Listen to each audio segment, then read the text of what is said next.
Welcome back. Today, possibly the final day of the ceasefire between Israel and Hamas. 10 more hostages are expected to be released today. 12 were freed yesterday. Only one Israeli-American dual citizen has been released so far, that 4-year-old girl we've told you about over the days. Joining me right now is Wisconsin Congressman Derrick Van Orden, a retired Navy SEAL. Congressman, thanks very much for your service to our country. But talk to us about this agreement and how you see it. A lot of questions as far as why Americans are not being released. Well, the reason Americans are not being released is because the Biden administration has consistently projected strategic weakness across the globe. And their messaging is absolutely horrible and ambiguous. So let me be super clear. I'm going to speak directly to the people holding American hostages. If you have harmed an American citizen, you're a dead man walking. That's it. And if you know where American hostages are being held and you're not telling us, you're going to join that list rapidly. That is the only message that needs to be conveyed by the President of the United States. You're harming American citizens, or you have harmed American citizens, you will pay a price. Someone else is going to raise your children for you. And that's it.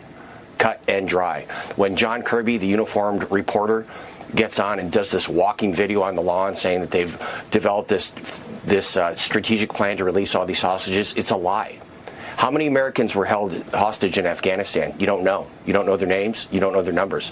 How many Americans are being held hostage by Hamas in Gaza? You don't know. You don't know the numbers. You don't know their names, because the Biden administration is simply lying to you, because they're being worked over by a terrorist organization, because they have projected strategic weakness through this entire presidency, and it's shameful. Well, that is very disturbing. Actually, one of my guests this morning, Carol, just made the point that, we should be knowing who these people are. We should be visible. We should be talking about them every day to put the pressure on to get them home. And then there's this disturbing story which suggests the president is compromised once again.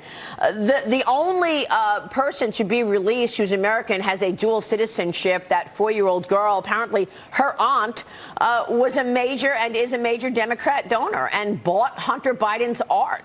Can you tell us anything about that? You know what? I want to praise God openly for every hostage that's been released. I'm incredibly grateful for all of them. Yeah. But you got to ask yourself this question. If the pictures of the American hostages were put on a light pole in New York, would leftists come by and tear that sign down? Would they remove them from Harvard University if they're on chalkboards and corkboards in a dormitory? The answer is yes. So the country is so cattywampus. These people are respecting Osama bin Laden, and they're praising Hamas, which is a terrorist organization. And that starts from the top. The rot starts from the top. Yeah. It's very unfortunate, and I don't like saying it, but the Biden administration is culpable in all of these things. Well, and I don't like saying it either. I mean, this little girl, the 4-year-old girl, Abigail, we're grateful that she's home, because we want all of these hostages home. But to get to that, connecting the dots of the fact that her aunt was a big Democrat donor was really disturbing. Right. And there are still 10 more Americans. There are still about 11 more children, including a 10-month-old infant, which makes you wonder what member of the Hamas harem are changing diapers for these Israeli and American nationals. Yeah. Go ahead, sir. Yep. What are their names? Give me a list of their names. Just said. Yeah. But the Biden administration is not doing that. Yeah. And let me say one more thing. I did counterterrorism operations and hostage rescue operations for over 2 decades. And never once did someone's political affiliation come up during a mission brief. We never asked what their sexuality was or what their pronouns were. Yeah. The only thing we asked were, is this an American? Yes or no? Check. Are they an ally of the United States? Yes or no? Check. That's the only criteria.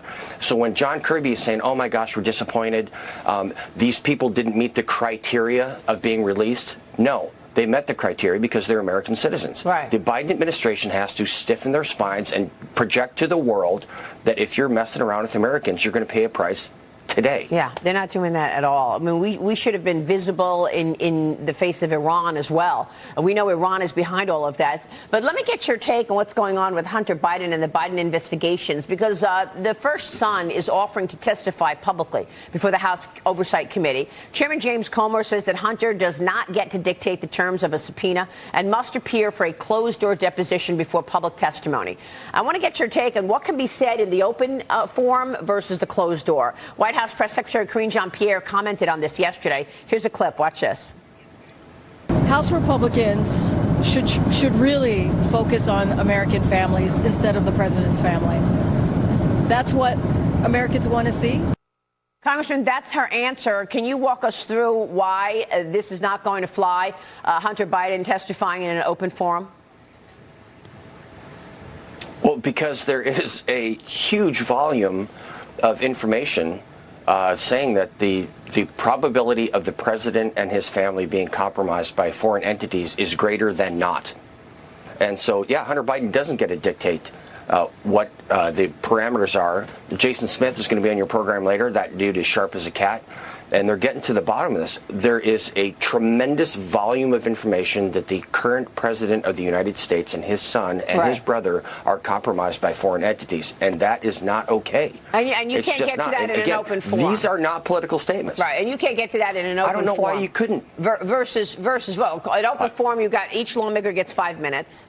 And it goes Republican, Democrat, Republican, Democrat, right? Versus a closed-door meeting where you've got an hour. Well, so then other than the respect that should be paid to every single private American citizen, which Hunter Biden is, and our privacy should be respected by the government, but anything that can be legally public should be. Yeah. There should be no special treatment because he is the president's son. And clearly, throughout these different investigations, they've shown that the weaponization of the government targeting conservatives and Republicans and favoring Democrats. Yeah. Can't deny that. Tiana. So everything that Hunter Biden has to say should be made public immediately, just like his laptop, which was real. Out of the closed door meeting is what you're saying. Congressman, how fair would it be? Yes, absolutely. How fair would it be just to offer Hunter the exact same deal that Donald Trump Jr. got when he was asked to testify during the Russia collusion hoax? And if I'm correct, I believe it was Republicans that asked for him to testify for more than 9 hours in a closed-door hearing. Isn't that right? Could Hunter Biden just agree to the exact same thing that the former president's son agreed to?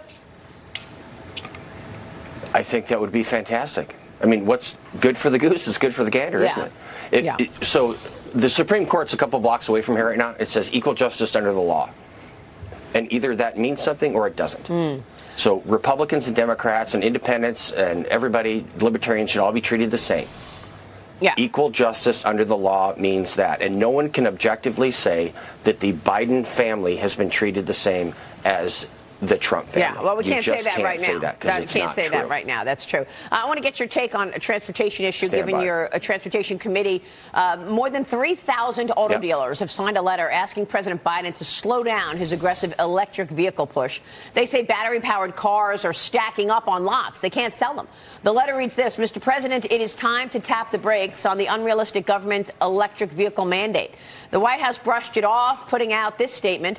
President Biden is investing in a future that is made in America by American workers as we position the United States to lead the clean energy future. Bidenomics is growing the domestic EV and EV charging industry, Congressman. Your thoughts? My thoughts are this. Joe Biden is the greatest proponent for the coal industry of any president in modern history, because all of the electricity that's going to go into those cars is produced by coal plants. That's reality. The technology simply is not there yet. We all want our grandchildren, and we're having our 12th one, by the way.